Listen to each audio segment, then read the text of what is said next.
Bonjour, je m'appelle Isabelle Varito-Marco, je suis une chercheuse indépendante, ingénieure en microbiologie de formation et je viens vous expliquer les découvertes que j'ai pu mener à bien au cours de ma vie, d'une vie de recherche de vérité. Alors, il y a un constat que j'aimerais partager avec vous, c'est le fait qu'il y a quelque chose qui ne tourne vraiment pas rond dans notre monde, qui a trait à notre façon de nous concevoir nous-mêmes, êtres humains, et aussi de concevoir le monde. Alors, euh, à tel point qu'aujourd'hui, on constate qu'on est quand même au bord du gouffre, on constate l'explosion vertigineuse de violence et de haine, et ceci n'est pas le fruit du hasard. Nous contribuons à cet état de fait, et ça, il faut le regarder en face. Donc, il ne suffira pas d'évincer les élites actuelles pour les remplacer par d'autres. C'est tout un système qu'il faut revoir de fond en comble, et en particulier ceux qui créent ce système et qui a trait à notre conception justement de nous-mêmes et du monde extérieur. Alors, c'est de cela que je vais vous parler à présent. Alors, j'ai mentionné sur cette vidéo « Changer le cadre pour changer le réel ». Ça va vous donner une idée déjà de la perspective que je vais prendre. Parce que il se trouve que nous appartenons à un univers qui est extrêmement vaste et mystérieux, qui est constitué de matière, qui est constitué d'un espace incommensurable, d'énergie en fait, d'énergie qui effectivement se transforme pour une partie de cette énergie se transforme pour former donc la matière. Alors cette matière, elle est cosmique, elle est considérable, elle se manifeste par la création d'étoiles. En ce qui concerne donc l'humanité, nous sommes sur une planète qui s'appelle bien sûr la Terre et qui se trouve en orbite autour du Soleil, comme d'autres planètes qui constituent le système solaire. Ça, c'est un point très important parce que il se trouve que dans nos sociétés, on est extrêmement auto-centré sur une idée de l'humain comme si nous étions quelque part des êtres d'exceptionnalité et que nous avions en nous toutes les réponses. Ça fait que finalement, on se concentre sur le fait humain, mais aussi dans sa partie matière. C'est-à-dire qu'on est dans un monde sur Terre où on est occupé finalement à envisager notre survie, notre bien-être matériel, dans une idée que finalement, nous sommes des êtres supérieurs sur Terre et que nous avons le droit, finalement, de nous servir de tout ce qui est possible. Pourquoi ? Parce qu'on vit dans un état, finalement, de peur, de manquer, puisque nous nous concevons comme des êtres de matière. Alors ça, c'est un... Alors, dans cette nouvelle diapositive, donc j'insiste sur le fait que le cadre, c'est l'univers. Alors, effectivement, dans cet espace universel, tout à coup, si vous voulez, cette exceptionnalité que nous ressentons sur Terre, parce que nous nous trouvons très intelligents, très brillants, voilà, ce que nous sommes aussi. Mais est-ce que nous sommes forcément en droit d'imposer notre volonté à tout ce qui existe et à nous croire quelque part les maîtres du monde en tant qu'être humain? Parce que cette perspective nous entraîne à faire des choses qui sont proprement catastrophiques pour l'équilibre vivant, pour simplement pour la survie, enfin le bon fonctionnement des équilibres naturels qui quand même sont nécessaires à notre propre existence. Donc, cette notion de supériorité que nous avons dans la perspective terrestre ne nous est pas favorable. C'est une idée qui est dangereuse.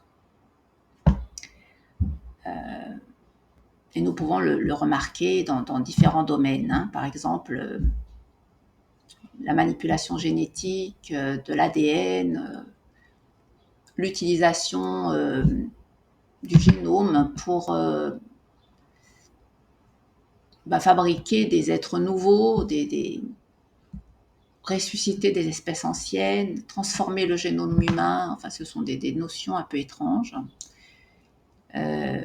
qui viennent de notre incapacité à considérer l'existant naturel dans sa perfection et dans sa sagesse quelque part. L'évolution vivante contient une sagesse parce qu'elle s'est forgée au cours des millénaires, dans le cadre terrestre, mais aussi avant ça. La Terre elle-même est le fruit d'une évolution lente de l'énergie et de la collaboration d'un énorme nombre d'éléments qui finalement coopèrent de façon cohérente pour arriver à la formation de la Terre elle-même. Donc quand on dit le cadre, c'est l'univers, tout à coup on devient tout petit. On se dit, bon, nous sommes humanité parmi cet ensemble extraordinaire. Donc ça change une perspective, ça nous rend modestes. Et la modestie, comme on va le voir dans d'autres vidéos, est très importante pour notre équilibre et pour notre devenir en tant qu'espèce. Alors ici, j'ai mis cette diapositive, j'interpelle un petit peu en disant comment je peux savoir comment changer le monde. Pourquoi moi? Alors, parce que j'ai vécu simplement un destin particulier. Ce destin, je ne suis pas la seule à l'avoir vécu, à le vivre. Simplement, j'ai eu la chance, une chance extraordinaire. Je vais vous dire laquelle par la suite. Donc, j'ai vécu la haine totale, la haine de soi, à un âge où il est impossible de s'en protéger. En tant qu'enfant, j'ai accepté cette haine, je l'ai cru vraie. J'ai cru que je n'avais pas le droit de vivre, pas le droit d'exister, et que je méritais l'anéantissement. Alors, je suis entrée dans cette vie avec ce souvenir de l'anéantissement physique que j'ai vécu, c'est vrai. En tant que fille, en tant que petite fille, j'ai été assassinée, condamnée, assassinée par un groupe d'hommes qui pensaient détruire le mal en moi, à travers moi. Donc, j'ai vécu cette haine du féminin qui demeure encore aujourd'hui dans nos sociétés et qui est le mal qui nous ronge. Ce vide plutôt d'amour dont tout enfant a besoin, d'acceptation dont tout enfant a besoin, je l'ai intégré profondément et totalement. Donc je n'avais pas le droit de m'exprimer, je me haïssais, je ne voulais pas parler, je ne voulais pas être. Je ne voulais pas me sentir vivre. Le fait de respirer me révulsait. Le dégoût de soi, avoir envie de se vomir soi-même, ça je l'ai vécu. Alors cette chance extraordinaire que j'ai eue, c'est que j'étais d'une hypersensibilité telle que j'ai eu accès par notre partie émotionnelle, intérieure émotionnelle, dans laquelle je me suis réfugiée, puisque je ne pouvais pas être dans mon corps. J'ai eu accès à cette connaissance de l'invisible, quantique, de cet univers extraordinaire qui existe en dehors de nous et auquel nous sommes liés profondément. Et j'ai pu puiser, grâce à ces ressources qui sont typiquement féminines, ce pouvoir émotionnel énorme de connaissance de l'amour, de recherche, de quête de l'amour et de lien à l'amour. Je me suis rendu compte du pouvoir féminin, du pouvoir des femmes et de la valeur des femmes, qui n'est pas dans le physique mais dans l'émotionnel. Donc c'est en reconstituant morceau par morceau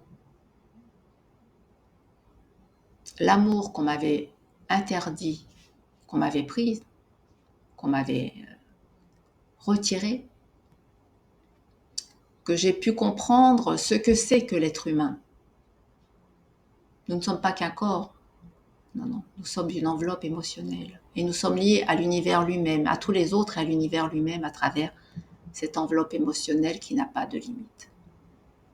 Nous vivons l'union, le lien à travers cet espace émotionnel dans lequel nous existons aussi. Alors notre monde s'effondre, mais c'est OK. Qu'est-ce que ça veut dire ? Ça veut dire que ce que nous voyons dans notre monde est le résultat d'un système que nous avons mis en place, d'un fonctionnement qui est basé sur des éléments que nous ne prenons pas en compte. Ces éléments, ce sont les sens que nous affirmons. Ces sens que nous affirmons qui sont nos valeurs. Alors, nos valeurs viennent du fait que nous sommes des êtres d'amour et que tout ce que... Il faut faire très attention aux valeurs que nous choisissons d'un point de vue culturel et mythologique, si on veut. Pourquoi ? Parce que comme nous sommes des êtres d'amour, nous souhaitons adhérer aux valeurs que nous énonçons. Donc, il se trouve que dans notre monde, nous valorisons en particulier la violence. Alors, valoriser la violence, ça veut dire valoriser les personnes qui sont violentes. C'est-à-dire, c'est quoi la violence ? Ça veut dire qui s'impose à nous. Alors, pourquoi c'est OK ? Parce que notre monde est le résultat d'une évolution humaine qui, si vous voulez, suit une démarche consciente, qui progresse en fonction de l'expérience vécue. Comme nous ne sommes pas arrivés à une conscience suffisante, nous vivons une catastrophe actuellement qui est le résultat de nos valeurs. Comme nous valorisons la violence, comme nous respectons le pouvoir de violence, les gens violents nous imposent leur vue, leur façon de penser, leur façon d'être. Donc, la violence, c'est quoi ? C'est d'abord la domination. En tant qu'être valorisé, donc en tant qu'être supérieur, perçu comme supérieur, ces êtres violents perpétuent ce comportement violent justement pour gravir les échelons de la société et constituer une élite qui donc se permet d'être violente envers les gens qui, eux, ne le sont pas. Donc notre monde doit effectivement s'effondrer pour que nous prenions conscience que nous sommes dans l'erreur. Alors je vais passer vite ici parce que j'en ai déjà parlé. Les valeurs qui nous sont transmises dans par notre idéologie culturelle, par nos mythes, notre mythe guerrier, notre mythe de survie, eh bien, il y a la violence, donc les rapports de force, la dureté de cœur et l'individualisme.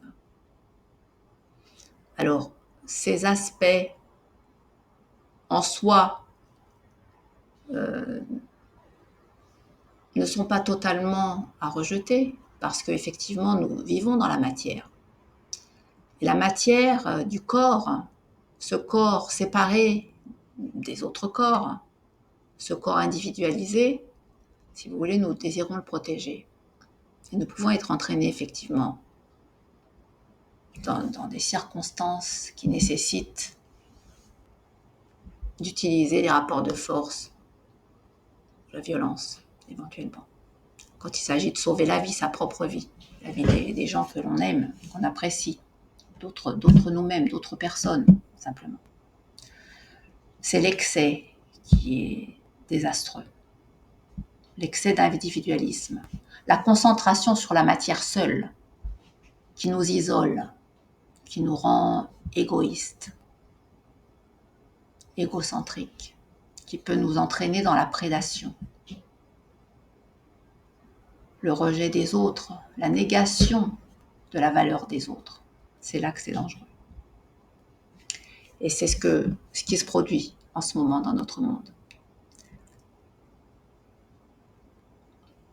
La prédation extrême générée par l'idée qu'on est seul et qu'on doit se protéger, qu'on doit être plus fort que les autres, qu'on doit déployer n'importe quel moyen pour s'en sortir, pour surnager contre les autres, c'est ce qui nous amène à une peur fantasmée si grande qu'elle devient une haine, un mépris de la vie même. Donc on saccage, on prend, on pille, on viole peut-être, on tue peut-être. Voilà, c'est une folie qui nous prend. Cet excès de valorisation, cette concentration sur la matière, seule.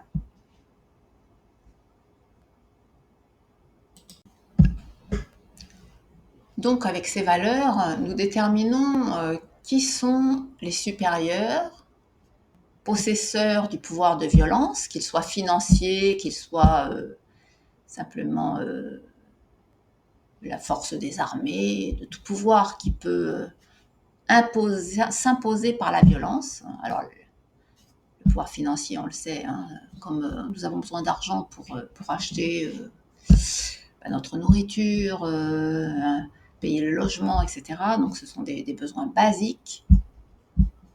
Des besoins basiques que nous devons assurer absolument pour avoir un minimum de dignité et simplement survivre, parce qu'il faut se nourrir, en tout cas, au minimum.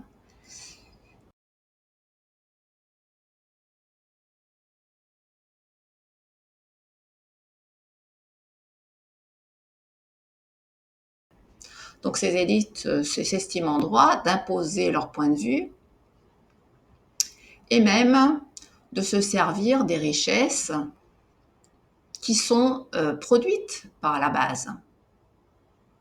Donc la base est dépouillée par les élites, mais se laisse faire aussi. Vous voyez ? Donc le fait d'envisager qu'il existe des supérieurs qui savent mieux que soi, ça c'est une idée qui vient de ce choix de valoriser la violence. Alors on dirait quelle est l'alternative ? Eh bien je vais vous en parler. Alors par opposition justement à ce que je viens de dire, nous dévalorisons la sensibilité qui nous protège. Car les êtres sensibles n'agressent pas les autres. Les êtres qui ressentent de la compassion n'agressent pas les autres. Et cette sensibilité, cette compassion vient du fait que nous considérons l'autre dans son humanité, dans sa valeur d'humanité. Et nous le faisons donc à travers quelque chose de formidable qui est en nous, qui s'appelle l'émotion. L'émotion qui vient de l'amour, bien sûr. Alors si nous rejetons l'émotion d'amour qui nous lie les uns aux autres d'une façon subtile, quantique, invisible, qui crée le lien du soi avec l'autre soi, que je reconnais de même valeur que moi par le simple fait de son humanité, puis alors il ne peut plus y avoir de partage, de collaboration, il ne peut plus y avoir d'entraide non plus. C'est là que l'on sombre dans la prédation, dans le chacun pour soi, dans l'individualisme, finalement dans la misère intérieure. Donc, nous devons revaloriser ces aspects, l'émotion, qu'ils se trouvent, sont la définition même du féminin intérieur. Et la matière dont je parlais tout à l'heure, c'est bien sûr le masculin qui nous lie au monde de matière extérieure. Donc nous avons besoin des deux. Et nous devons valoriser les deux pour qu'il existe un équilibre. Et que nos systèmes soient transformés. Alors, ce à quoi nous aspirons, parce que nous sommes des êtres d'amour, c'est bien sûr l'égalité de valeur, qui nous permet à ce moment-là de nous écouter les uns les autres, et aussi de croire en notre propre valeur. En tant qu'humains, nous possédons une valeur intrinsèque qui se trouve dans notre capacité à aimer, puisque l'amour est la substance universelle, la substance quantique, qui crée absolument tout ce qui existe, la matière même. Et bien dans cet amour, nous sommes reliés à tous les autres et surtout, nous possédons les propriétés de l'amour, qui sont sensibilité, qui sont ouverture, qui sont respect, qui sont égalité de valeur. Donc à partir de là, on peut créer effectivement des cercles qui bien sûr ne nous permettent pas d'intervenir dans l'urgence comme le sont les hiérarchies de pouvoir. Les hiérarchies servent justement à intervenir dans l'urgence. Le cercle sert à gérer le quotidien, dans le partage, dans la collaboration, dans le respect de chaque être composant la communauté. Et c'est à ça qu'on veut arriver. Voilà, écoutez, j'en ai terminé pour cette vidéo d'introduction. J'espère que ça vous aura intéressé. Donc si ça vous a plu, n'hésitez pas à mettre un pouce pour m'aider bien sûr à faire connaître mes vidéos et surtout mes découvertes. Et bien sûr, abonnez-vous si vous souhaitez en savoir davantage.